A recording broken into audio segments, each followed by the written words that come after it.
terlaksana. Ma'asyiral muslimin wal muslimat, calon penghuni syurga. Hari ini kita hidup di tengah perkembangan zaman yang begitu cepat, tapi belum tentu tepat.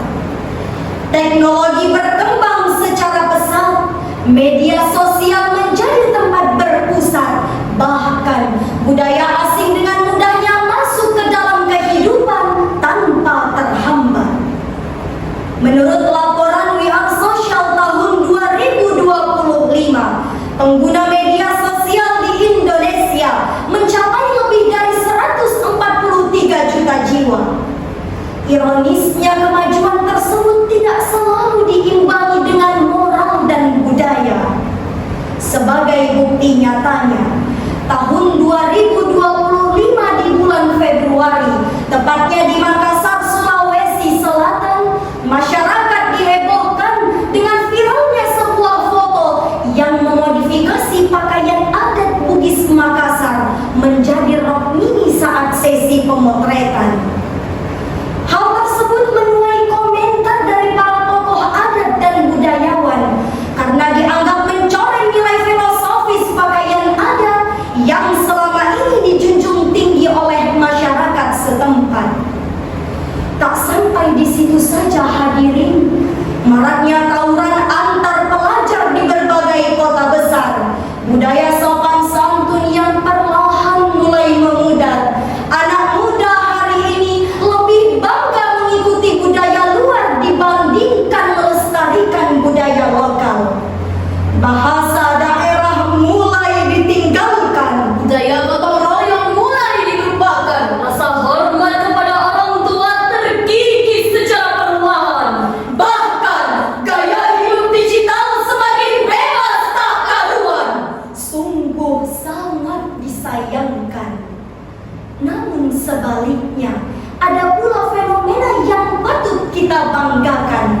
Seorang anak penari pacu jalur berhasil memperkenalkan budaya Nusantara kepada dunia melalui konten digital.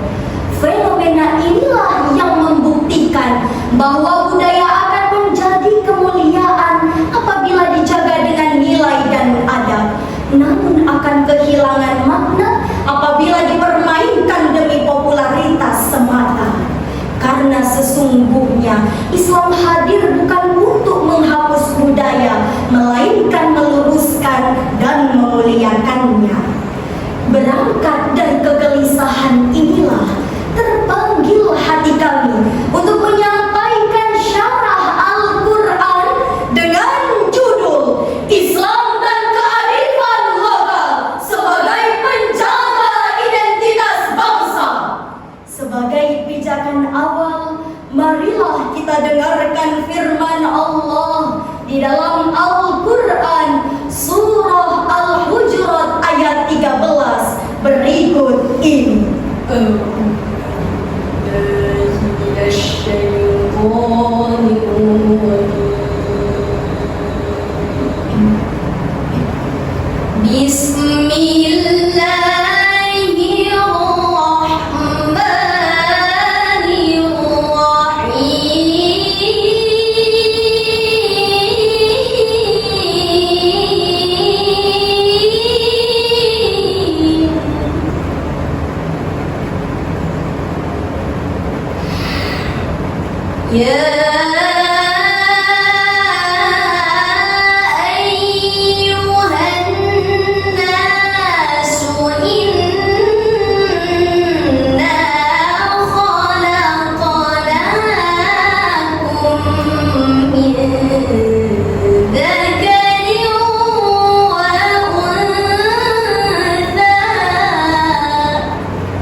yang Maha Pengasih lagi Maha Penyayang. Wahai manusia, sesungguhnya kami telah menciptakan kamu dari seorang laki-laki dan seorang perempuan. Kemudian kami menjadikan kamu berbangsa-bangsa dan bersuku-suku agar kamu saling mengenal. Sesungguhnya yang paling mulia di antara kamu di sisi Allah adalah orang yang paling bertakwa. Sesungguhnya Allah Maha mengetahui lagi Maha teliti. Ma'asyiral muslimin wal muslimat rahimakumullah. Menurut Imam As-Suyuti di dalam kitabnya Lubabun Nuqul fi Asbabin Nuzul halaman 250 menjelaskan, ayat ini turun sebagai teguran terhadap manusia yang saling membanggakan keturunannya dan merendahkan golongan lain. Jika dikaji dari lafaz lita'arafu, berasal dari kata ta'aruf yang berarti saling mengenal, memahami, dan membangun hubungan sosial yang harmonis. Artinya keberagaman suku, adat, dan budaya bukan untuk dipertentangkan, melainkan dijaga dalam bingkai persaudaraan. Imam Ibnu Katsir dalam Tafsirul Qur'anil Azim jilid 7 halaman 386 mengatakan, liya'rafu ba'dukum ba'dan fin nasab, yakni agar sebagian kalian mengenal sebagian lain dari sisi nasab dan identitasnya.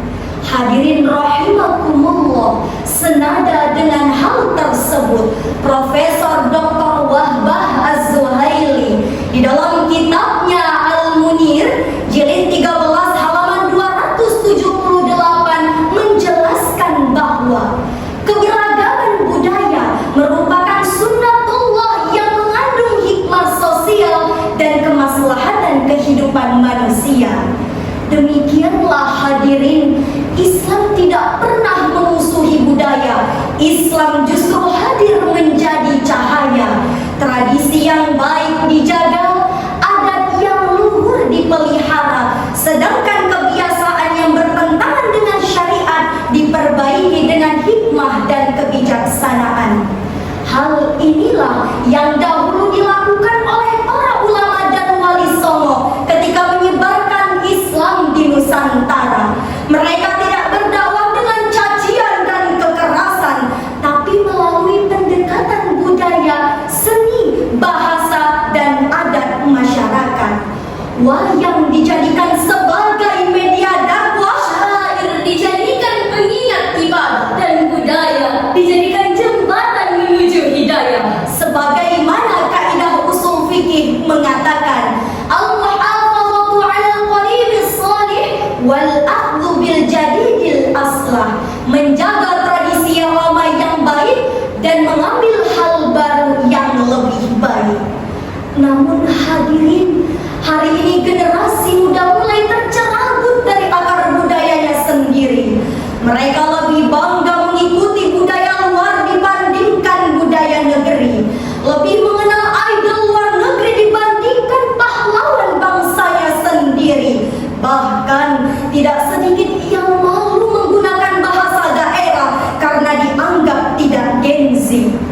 Untuk itulah, mari sama-sama kita renungkan kembali firman Allah di dalam Al-Quran surah Al-A'raf ayat 199 sebagai berikut ini.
Maha benar Allah yang Maha Agung dengan segala firman-Nya. Hadirin wal hadirat rahimakumullah.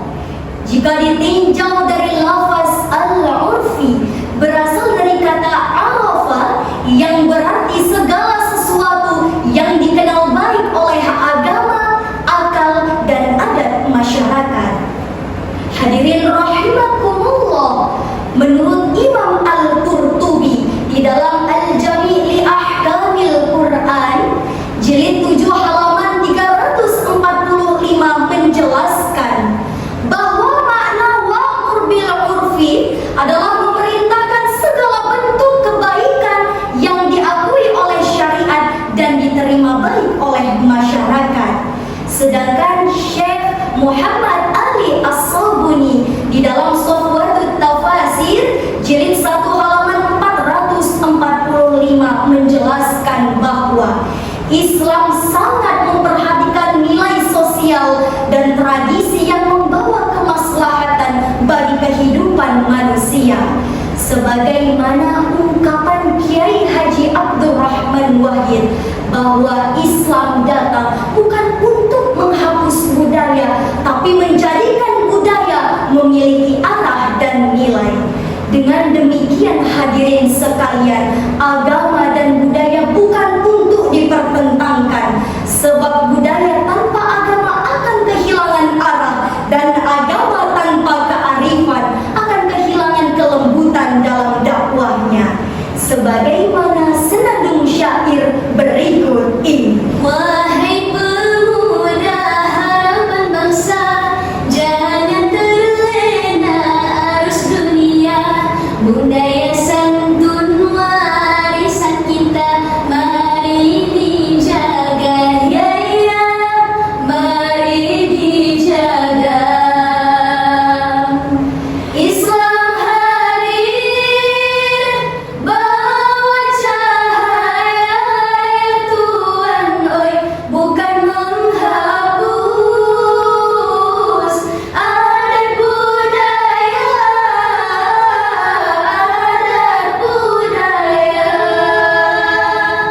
namun menjaga nilai mulia agar bermakna. Mari bersama menjaga bangsa dengan akhlak juga imannya. Indonesia tanah tercinta tetap mulia ya ya, tetap mulia. Hadirin rahimakumullah, hari ini bangsa kita bukan hanya membutuhkan generasi yang cerdas pikirannya, tetapi juga generasi yang kuat adabnya, santun lisannya, serta bangga terhadap identitas budayanya. Maka mari kita hidupkan kembali budaya gotong royong, budaya menghormati orang tua, budaya sopan dan santun, serta tradisi yang penuh nilai kebaikan yang diwariskan para leluhur kita. Jangan sampai kemajuan zaman justru membuat kita kehilangan akar peradaban. Sebagai kesimpulannya, Islam dan kearifan lokal bukanlah dua hal yang bertentangan. Keduanya dapat berjalan beriringan dalam membangun bangsa yang berakhlak dan bermartabat. Dengan menjadikan Al-Quran sebagai pedoman hidup dan budaya sebagai identitas bangsa, maka akan lahir generasi yang